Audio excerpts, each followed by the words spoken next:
everybody. It's Allison Williams here, your law firm mentor. Law Firm Mentor is a business coaching service for solo and small law firm attorneys. We help you grow your revenues, crush chaos in business, and make more money. Hey everyone, it's Allison Williams here, your law firm mentor, and welcome to another edition of the Crushing Chaos with Law Firm Mentor podcast, where today we're going to be talking about letting others fail.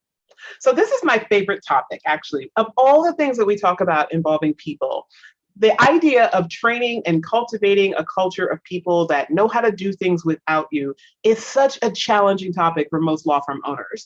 Just about every client I've ever had or worked with in any capacity, or even just people that approach me online, we talk a lot about how there's not freedom in owning a law firm because there's so much stress and agita involved in actually having people work for you. So many law firm owners decide they don't want to grow because they've hired before, their employees did not perform the way that they wanted.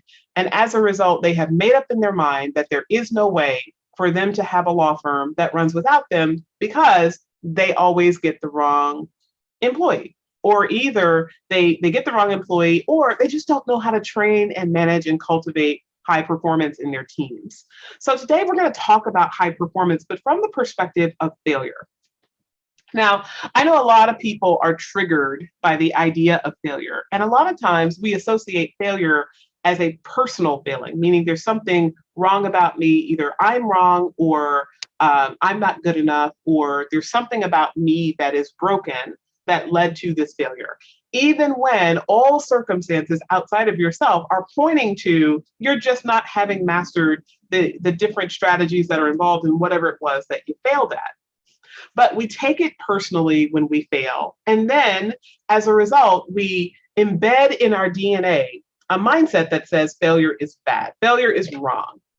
So I want you to think back to when you were a child and you had a parent that in some way encouraged you to try something new. Maybe it was try a new sport or a new musical instrument or to go make new friends, right? And you didn't have the skill to do those things yet, but you tried.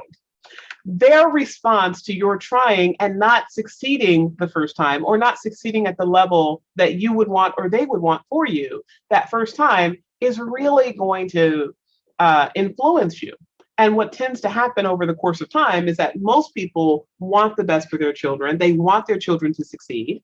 But when the child does not succeed, there's some degree of, come on, you can do it, hand holding, push you in the right direction. And to some degree, there could be a lot of negative associations with that. It could be that the parent rolls their eyes or lets out a dejected sigh, or simply punishes the children. There are some parents that firmly believe that the way that you develop a winner's mindset is that you punish failure so that they have no desire to do anything other than succeed, and they push themselves to succeed. In fact, a lot of lawyers actually evolved out of that type of home environment, whether it was a punitive response that was, caustic and abusive, or it was simply words of support couched in terms of what we support in this household is success, implying that there is a negativity around failure and that there's less value for someone who fails. So a lot of people have that story encoded in their DNA when they become a lawyer, and then especially when they become a law firm owner. So then they become very resistant to doing anything that they're not certain is going to succeed. So I want to give us a frame of reference to talk about failure from the perspective of not our own failure, right, which we have to recognize that pattern in ourselves, but the failure of others. And in particular, I'm going to share with you a little story about something that happened really recently. This was just last weekend, and it still made such an imprint on me that I posted about it on social media. And then someone else, shout out to Jordan Ostroff, who has also been on the podcast. Jordan is the CEO of Legal Ease Marketing. Jordan then shared the story again on LinkedIn. So I knew that the story had not only impacted me and impacted others, but impacted people in a way that one would not expect it to impact them. So I'm going to share that story with you, and then I'm going to give you some food for thought around how we can use this story as a teachable moment to let others fail as a way of ultimately cataclysmically changing and evolving and mastering our own success. Okay, so here's the story. So for those of you that have followed me on social media for any length of time, you know that I have a head full of hair. And I'm always doing something different with my hair, in large part because when I was a lawyer, when I started my legal career, I had a lot of concern about how I would be perceived. And I think a lot of us have that. But I think I had that to the nth degree because I grew up Black in the South. That wasn't the most positive experience. And when I moved to New Jersey, I had a lot of things to change about myself in order to, in what I thought would be fit the mold of a lawyer, right? Lawyers tend to be male, I'm female. Lawyers tend to be white, I'm Black. Lawyers tend to be conservative, I am moderate, but at the time I was much more liberal. Lawyers tend to be very reserved in their appearance, and I tended to like flashy colors and high heels. And at that time, by the time I started my legal career, I had 5 holes in my ear, and I used to wear big bangly bracelets. Thank God those days are the bracelets are over. But you know, I was a boisterous personality, so it was very challenging for me to try to fit myself into what I thought I was supposed to be as a lawyer. Of course, I was completely misguided in that thought, but those were my thoughts. So I have always had to maintain my hair in a very conservative style, or at least that's what I thought. And then when I got into a certain place in my career, I kind of let go of that belief and said, you know what? I'm actually going to be who I am because who I am seeps out regardless. So here I am. And now I play with my hair all the time. So I was at the hair salon. This is where the story goes. Now, for the men that are listening, I don't want you to tune out. I don't want you to say, oh God, you were talking about the hair salon. This doesn't apply to me at all, because the story 100% applies to everyone that owns a law firm. So I happened to be in a hair salon when this particular story evolved. And I got into the salon and my stylist approached me as soon as I got there and said, okay, so we have a little situation. The shampoo girl, unnamed, quit on short notice. And she had a family emergency. We recognized that it was a valid reason for her to quit, but she quit on 1 week's notice. So my hairstylist said I had to go find someone. So I've hired someone, and you know, she's been certified by a such and such beauty school, and she's going to shampoo your hair. Now, I come into the hair salon. I had just taken my braids out, so I have this Wildebush, almost afro-looking monstrosity of hair going everywhere. And I thought, okay, this ought to be fun, right? Because I have a lot more hair than a lot of people. So shampoo girl starts, and you can tell she's kind of fighting with my hair, right? She doesn't quite, she knows that she's not supposed to scrub my scalp because I'm going to have color applied because, you know, I got the skunk at the top of my head, right? That's what happens in your 40s. And so she knew not to scrub my scalp, but she didn't know how to manage my hair without doing that. And then she really couldn't get the comb through it, right? Because I have kinky, coily hair. And for those of you that know hair textures, it's between 4A and 4B, and it's kind of a mishmash. I think it's mishmash. It's kind of a mishmash of hair all over the top of my head. And so she was really fighting with it. And so finally we get done with shampooing. She's now to blow dry me. And the blow drying was just an awful experience. I love her. I love my stylist. I absolutely recommend them, but I'm not going to use their names because I don't want to insult this person. But man, it was not pleasant, right? She kept burning my scalp, right? She kept having this very, very high heat device put directly onto my scalp instead of onto the hair. And instead of learning how to both brush the hair while she is running the blow dryer down the hair shaft the way that my hairstylist would normally do. So at some point, my stylist kind of saw me. I'm sitting in the salon with a mask on.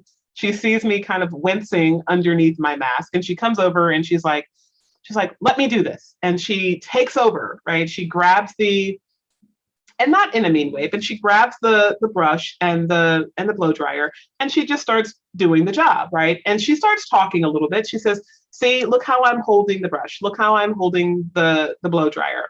I'm going to now show you. And then she just continued until basically my entire head was dry, which was great for me because, you know, I was tired of being burned and I was tired of having like my tangled hair yanked in a very painful way. But not great for the employee. And so this moment in time passed, and life goes on. And then at the end, I was paying to go out, and my stylist said to me, she just had a very dejected look on her face, and she kind of shook her head, and she said, or shook her head, and she looked at me because she knows I'm a business coach, and she said, what do you suggest? And I could almost just like feel the tears welling up inside of her. And I said, here's the thing. Don't take it over from her. Like you have to take a few deep breaths. You have to control your own emotions, and then you have to let her fail. And I know that that's very uncomfortable. It's very unsettling to think that someone who previously had a top 10 rating of your service is now going to have a less than top 10 experience in your business. But here's the thing. We don't stay at the level 2 or the level 3 or the level 5. She's going to get to a 10, but she's not going to get there if you demoralize her in the process and she ultimately quits before she gets there, or if you decide that she can't cut it because she doesn't get there fast enough, right? Part of getting her there is your responsibility. So what you ultimately have to do is you did a great job walking her through what you were doing when you came over, took the brush and the blow dryer. Next time, let her do it while you stand there, right? You be the safety net for her. Let her have the support of you right next to her, coaching her, training her, showing her after you've done the demonstration. That involves her in the process. That also gives her the opportunity, as she's starting to do it wrong, instinctually, to start doing it right. And then to practice doing it right in front of you. So that was the crux of the story. My hairdresser has checked in with me. So this was a Sunday experience. The shop has been open since then. And she said she tried that and it actually did make a difference. So I want to share that story with you because I want you to take that story and see how it applies in a law firm. So when we own a law firm and we have the responsibility of being highly regulated, highly policed, highly evaluated, with very, very stringent requirements on ourselves, from ourselves, as well as from the public and from the bar, we oftentimes look at any level of less than perfection as unacceptable. And here's the problem with that mindset. We are less than perfection, all of us. There are so many things to do in the course of running a law firm, from marketing to sales to hiring people, developing people, coaching people, managing people, leading people, compensating people, to managing our finances, to our profit and loss statements, to our business plan, to our balance sheet, to getting into the weeds of all of the minutiae of the legal work that we do, right? And there's no way for us to be an expert at all of it all of the time. Even if you are expert at it all of the time, you are not expert at it all of the time. So what I mean by that, I know that that sounded like I'm being completely inconsistent, and to some degree I am, because I want you to think. There are any number of super uber achievers that figure out the efficiencies of how to draft their documents and how to stamp their documents and how to fax or email or electronically transmit their documents, to how to use a portal, to how to use software, to how to deliver things on time, how to get things, in transit over to the required party. And all of those tasks may be something that you can do. But if they are not the highest and best use of your time in a law firm, then you are ultimately failing in your most critical role, which is that of CEO. Okay. Even if you don't truly desire to be a CEO, even if you want to be a practicing attorney and that's your love, and you really want to just have some help in your business, right? You still want to go to court or negotiate deals or be the transactional attorney, but you also want to have people around managing the money, organizing the activity, marketing the firm. You're still going to have the responsibility of CEO unless and until you hire out that role in your law firm. Okay. And as a small business owner, we know that we have some restrictions on truly being able to hire it out. In most jurisdictions, you would have to hire it out to a lawyer, and you would have to compensate them for all of the things that they do not currently have the aptitude for unless they already ran a very successful, well-organized, highly systematized law firm. So most of us are not going to outsource that role, right? That's going to be our role. And every moment that you are in someone else's lane, when you are doing someone else's job, when you are taking on responsibilities that are lower than your pay grade. You are failing at the role of CEO, and you're failing not only yourself, but others who rely upon you. You're failing your team. You're failing your clients. And I use those very strong words because it is a very real problem. And if you don't start to see it as a very real problem, there can be an instinct that says, hey, you know, I'm a jack of all trades and I'm really good at being a secretary. I'm really good at being a file clerk. I'm really good at being a marketing assistant. So I'll just do those things in addition to practicing law, in addition to paying the bills, in addition to hiring the people. And at some point you cap out. Because what happens is you get into the role of sustaining your business, meaning just keeping the lights on and the bills paid, rather than thriving in business, which requires you to have a certain level of space around you so that you can strategically engineer the role of your business and so that you can thrive within all of the changes of the complex business world that we live in. And that takes a lot out of a person. And most people, they believe that by adding other humans, they are going to add even more to that overextended, overwhelmed plate. And what I want you to think about is that if just as you had to learn at some point how to address the court in oral argument, you had to learn at some point how to author a legal brief. As you were learning those skills, you were not great at it. You failed at it on your journey to being as good at it as you are right now, however good you are right now. And so your employees are going to have to go through a similar journey. And one of the greatest skills that you can cultivate as a CEO is learning how to sit in the shit of their failure so that you can let them fail and support them through the failure so that they get to the other side of it. And there's so much resistance that we have around that because we associate having a superior reputation with delivering superior at the level that we're at or above all the time. But here's the other thing that's really, really amazing to me. Most lawyers can identify at least one lawyer in the marketplace that they think is exceptional, a person that they consider to be aspirational. They would love to be that lawyer. And when they think about that lawyer, they would probably say that they would not want to employ that lawyer because they don't want to have someone who's better than they are. But if your being superior is truly about how well you serve your clients and how great your reputation is, then adding someone who is better at lawyering than you are would only enhance your reputation. So there really is more at play when you think about it that way, because if not, all of us would be on the hunt for the unicorn who's exceptional in the law, and we would be aggressively pursuing those people to work with us. Some of us have had those thoughts, but then thought, I'm not good enough to attract that person, which is a whole nother discussion for another podcast. So I just want to give you some of the teaching points from that story with the frame of reference that our goal is to let others fail so that they can succeed faster, better, and ultimately get to a place where we're not necessary. Okay, so teaching point number one from that story is that demonstrating a skill, whatever that skill is in your business, is only step one. You have to demonstrate and then allow the person to do the task in your presence. Okay. Now, for some of you, you might be thinking, well, if I hire a lawyer and I have to sit and babysit them the entire time, I'm not really learning a whole lot here, right? I'm not getting a whole lot out of it because it's double duty. I can't double bill the client. And then I'm stuck on the wheel of having the same amount of work. I'm just now watching someone else fail while that work is done. And the answer to that is not exactly, right? So depending on who you have hired and depending on what role they are doing, there will be some skills that you don't have to give them, right? There are some things that they're going to know. Like you're not going to hire somebody who knows nothing about practicing law unless you make the critical mistake of hiring a baby lawyer, which I highly advise against. We just had a conversation about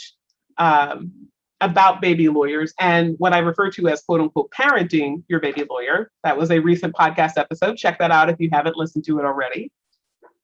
But let's assume that you did not hire a baby lawyer, that you hired a lawyer with some experience, right? There may be some things that he or she still needs to learn, but they're able to run a basic file in your office from soup to nuts.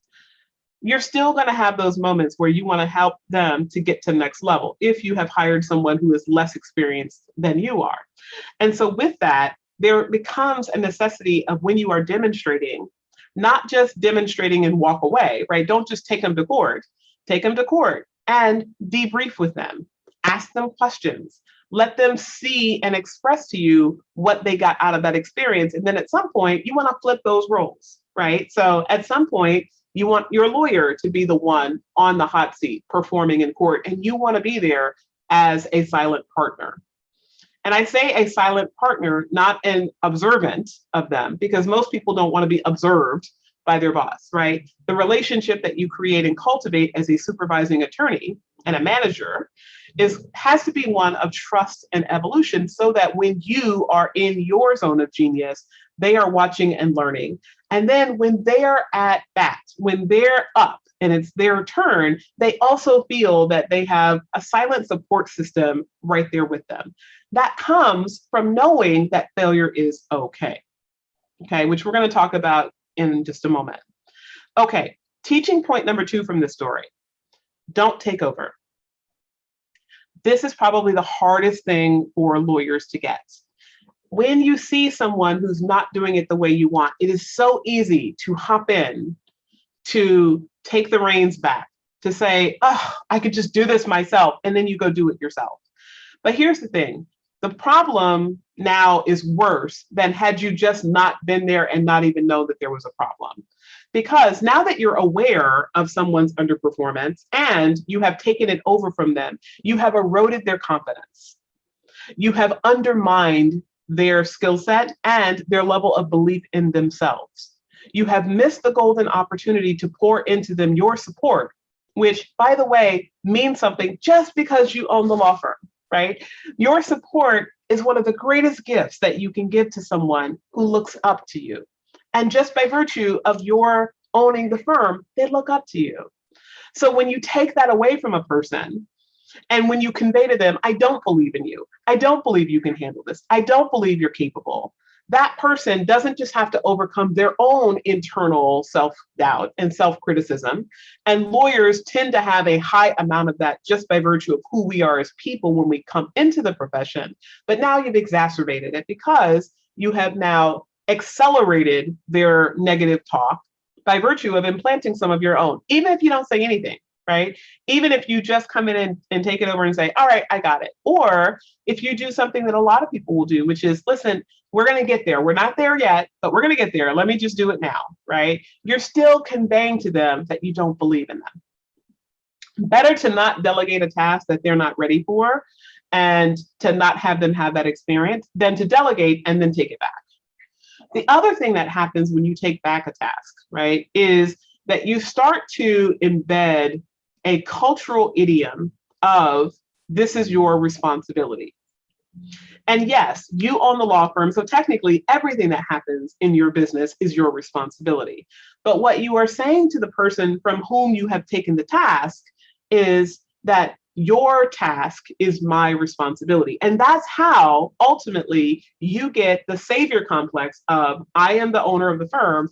I am here for everyone. I save you every time you have any issue, any concern, any thought that you don't have handled. I'll handle that for you. And that's why you get secretaries that will come interrupt you 9 times a day, asking you questions that you know that they know the answers to, or that are documented somewhere else, because you have given off the energy, the expectation, and the reasonable, reliably consistent message that you are available to take on the shit of other people. When you release that, when you say, this is your responsibility, I will help you, I will coach you, I will support you, but ultimately this is on you, you allow people to rise to the occasion of their best selves. You allow people to give their value to your company. And that is how you get highly scalable companies. You don't get highly scalable companies by taking it all on yourself, wearing all that stress, trying to manage all those details, and then trying to piece them out here and there when you think someone might have a good shot at getting it okay. You have to be okay with the idea of letting a person fail. And for those that are really triggered by the idea of letting others fail, I want to give you this thought. If you have a business and you serve 100 clients, 50 of those clients are yours, 50 of those clients belong to another attorney. You have a certain reach in the world. If it's 50 clients per attorney, and by the way, Don't get triggered. I know that that's a high load for a lot of practice areas. A lot of practice areas, not so high, right? Immigration, 50, not that high. If you're a family law attorney, 50 clients is probably going to run you into an early grave. But you get my point, right? So we could pick any number. It could be 30 and 30, right? You've got 30, your associate has 30. Could be 15 and 15. You've got 15, your associate has 15. So pick any number that works for your practice. If you double that number, you have a certain reach. If you triple that number, you have more reach. If you quadruple that number, you have more reach. You don't get to more reach unless you are able to release the necessity in your mind of having all of those details of all of those cases that are not, quote unquote, your assigned cases in your mind to be handled by you. If you have to know it all of all things in your business, you will never be able to grow a business. At some point, you are going to skip a detail, miss a fact, overlook something because there are only so many hours in a day. So the other teachable point, the third and final teachable point from the salon story, as we'll call it, is that failure has to be expected, desired, and temporary. Okay. Now, this is a value system that successful business owners adopt in their businesses. Again, failure is expected, desired, and temporary.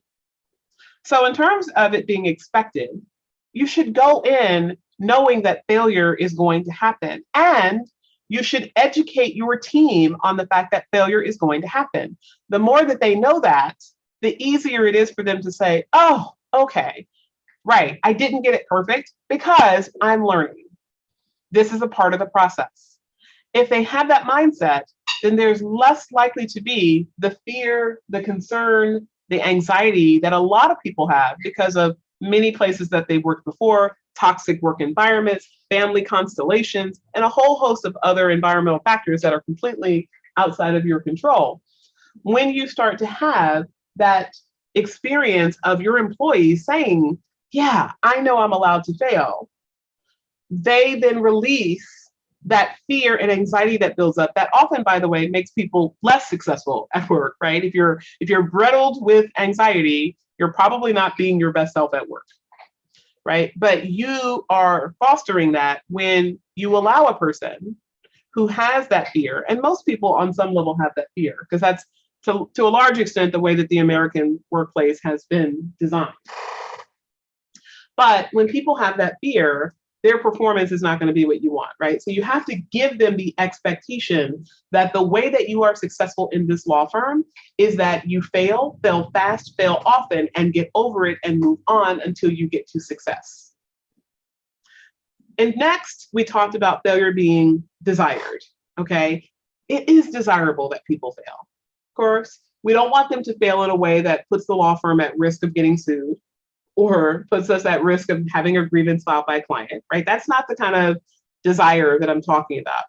But you have to desire that a person learns from their own mistakes. You telling them, hey, you made a mistake, here's how to do it instead, is one form of teaching. It is the least effective mode of teaching. Part of the reason why I became a coach and why I believe so firmly in coaching is that leading a person to the conclusion where they can connect the synapses on their own solidifies the learning in a way that they don't get, that a human will never get by virtue of having it told to them by someone else. Because intellectually you can understand something, but until you walk that walk and live that journey, you don't get it at the same level. And then finally, failure has to be temporary. And of course, this is the commonsensical approach that I think most lawyers already understand, right? You don't want to hire someone and let them fail when you haven't set the expectation that failure is temporary. Because if they come in and they fail and fail and fail, and you don't address their failure, right? Or worse, you address it by taking it back, then what they get lulled into is a sense of security in their failure, right? I can be mediocre here and my boss will just do it for me. Which, by the way, is part of what happens when employees get decision fatigue. They've learned, hey, decisions have to be made. If I can't make them, I'll just go to the boss. I'll dump it on the boss. The boss will decide, right? So you have to get into a habit, even with your high performance employees, of not taking it back, But as they are failing, educating them on the fact that this is temporary, right? There are markers to meet on the journey to success. Now, before you get completely overwhelmed by that statement and say, oh my God, I have to define markers on failure to success for every task that they have, that could take forever. It'll be somewhat intuitive in the job, right? So if you have a file clerk and the file clerk is filing documents and he or she files a document in the wrong place and you catch it, then when you bring them in, you can walk them through a process of identifying what they should have done, what they did do, what they should have done, and ultimately what they will do next time. And then you can stand over them while they actually take a similar document, find the right place, file it in the right location. But when it's time to actually walk through what this looks like, you can say, okay, by the end of this week, I want you to be intimately familiar with this type of document to make sure it goes in the right place. So here's what we're going to do. I'm going to take this type of document in 5 or 6 different files, and I'm going to give it to you, and I'm going to ask you to put it in the right location. And then once you've done that, I want you to report back to me. Okay? That takes very little time. That can be something, by the way, that your paralegal does. This does not have to require you. But once that person gets the idea that there is a benchmark for success and everything is progressive in our knowledge because knowledge is cumulative, the person can ultimately evolve to the place where they start to see opportunities for them to grow and learn.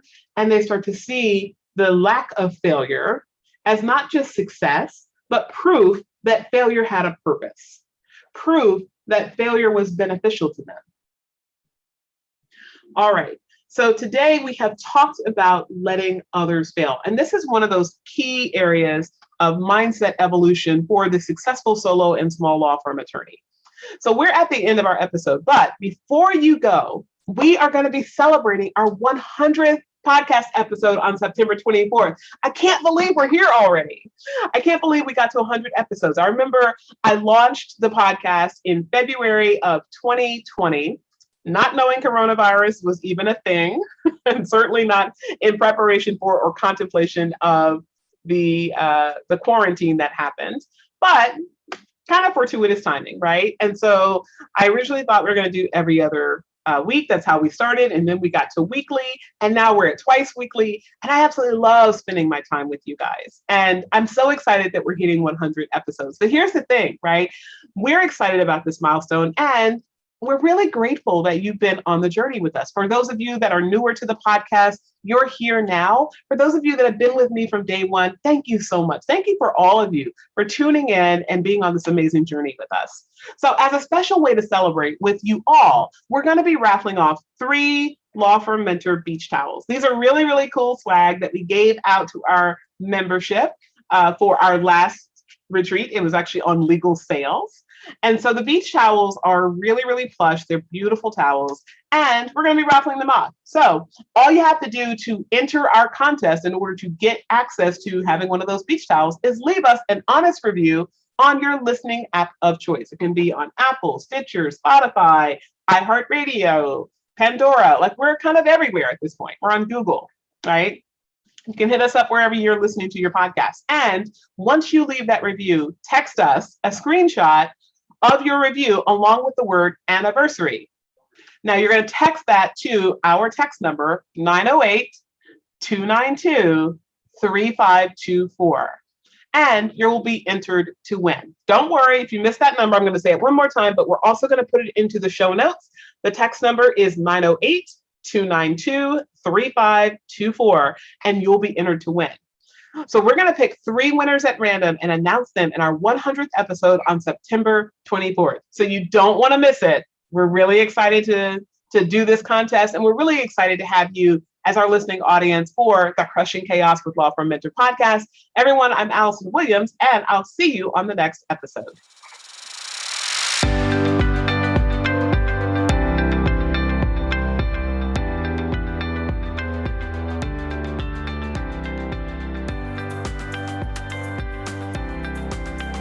Thank you for tuning in to the Crushing Chaos with Law Firm Mentor podcast. To learn more about today's guest and take advantage of the resources mentioned, check out our show notes. And if you own a solo or small law firm and are looking for guidance, advice, or simply support on your journey to create a law firm that runs without you, join us in the Law Firm Mentor Movement free Facebook group. There, you can access our free trainings on improving collections in law firms, meeting billable hours, and join the movement of thousands of law firm owners across the country who want to crush chaos in their law firms and make more money. I'm Allison Williams, your law firm mentor. Have a great day.